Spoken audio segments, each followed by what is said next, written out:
Cinema Classics is sponsored by the Gateway Film Center and is produced by John DeSando and Johnny DiLoretto. Listen to shows online at wcbe.org.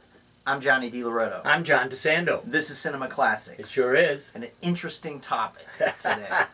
And I got to tell you, I'm kind of reeling from the minor little bit of research that I did. I thought, oh, you know what, I just want to make sure I got a few things right. And I went down a rabbit hole. And your mind is going to be blown. All right.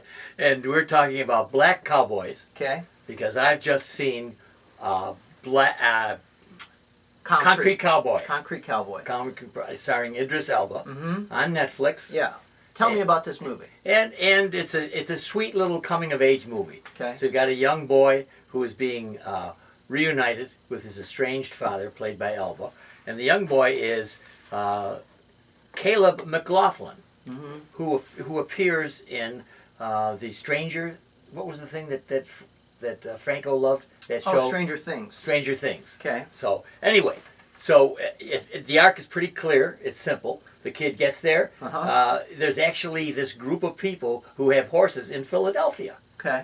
And they have. So it's a contemporary Western set in. Yeah, in Philadelphia. In Philadelphia. That's really interesting. Yeah. I want to see this movie. Yeah. All right. So anyway, is it good? It's good. Okay. It's not great, but it's good, and it certainly fits our topic today. Okay. Which is, do you remember any black cowboys in movies? Yeah. Here's the thing. You know, in recent times, I think it's become increasingly important that we all take stock of representation, right? Representation matters. Yeah. Now, when you look back on the history of black cowboys in American cinema, there's just a handful, or few and far between. That's true. I mean, I could enumerate a list for you, but you know, the big ones that stand out would be Morgan Freeman in Unforgiven. Yes. Most recently, Denzel Washington in the Magnificent Seven remake. Yes. Danny Glover. If you remember, Danny Glover had Sure two do. key roles. Silverado, right, in that great ensemble Western. And also, he was in Lonesome Dove. Oh, well, okay. So here's the thing that's interesting, and when we talk about representation. Because when you look back at the history of cowboys in the movies, it is overwhelmingly white. Yes. Right? Yes. Did you know that 1 in 4 cowboys in the Old West were actually black?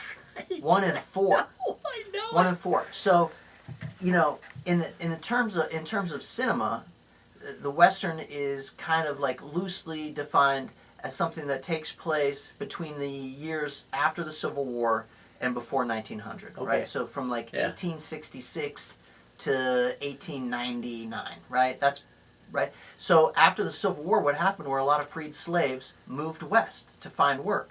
They found work as cattle ranchers, cowhands, Sure. You know, running cattle drives and stuff like that. So there were a lot of black cowboys. We didn't see many of them reflected on screen. I think there are some memorable ones, but as you are so right, they're really just a handful of better known films. And I think one of the best examples is Cleavon Little in Blazing Saddles. Wow. And you know what?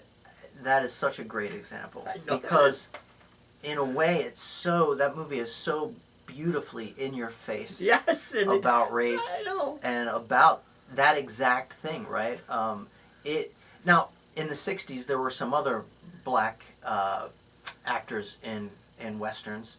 Most notably, I would say Woody Guthrie, or Woody Strode, rather. Woody Strode, yeah. Strode. You know, Woody tell Strode. me what one he was in. I know I can see. So he was in. First of all, he popped up in a number of John Ford westerns with John Wayne. So some of those cavalry westerns. Yeah. But John Ford was so impressed with Woody Strode that he cast him as the lead in a movie called Sergeant Rutledge. Okay. And he treated him like a hero in that movie. Strode himself said that, you know, he was so honored because at that time no one shot a black hero like that, you know, like he would have John Wayne. Yeah. Well, he was also in The Professionals, which is one of my favorite. That's right. Team westerns. I'll tell you why I couldn't get him, because I was doing it Willie rather than Woody. Oh, I was that wasn't right? kidding. I knew that he was, and I couldn't find him, so I knew Yeah. you would have it. But I guess the one thing I wanted to say about Blazing Saddles is that Mel Brooks was already so far ahead that he was already satirizing the genre and putting in a black lead, which were all of that was so odd. You hadn't thought that the genre had moved to that point where you could actually lampoon it, Right. which he's doing, and then putting a black man as the lead. Right, This so is spoofing great. the genre itself, the conventions of Yes. the genre, and that's what I'm saying is so brilliant about that movie, because what he's turning on its head, not only just the conventions of the genre, but the convention that we always have a white hero. Yes. So that was fascinating. The other thing I learned is there's a guy named Bass Reeves. Have you ever heard of Bass Reeves? He was the first black deputy west of the Mississippi. This dude's exploits are such, like, you have to read about this guy. They say that he was the inspiration for the Lone Ranger, but that That's right. That's was right. whitewashed. That's right.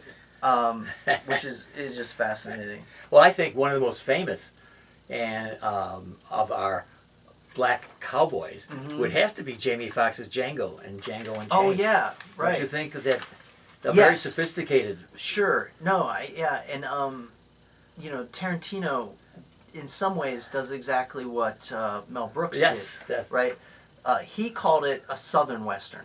Tarantino called it a Southern Western because it tweaks that notion of the timeline of a Western, right, which takes place post-slavery, post-Civil War. Django takes place obviously during slavery, Yeah. and moves the story west or south rather. It Yeah. all takes place in the south. So it does get your attention. Yeah. Now it moves on when you get Will Smith as James T. West in Wild Wild West, which Right. I don't think was so successful. No, it was a major flop, and but and there it doesn't seem to do anything. Well, I don't think, at that time, Will Smith was one of the biggest movie stars in the Yeah. world. He was on an unprecedented run of $100 million successes.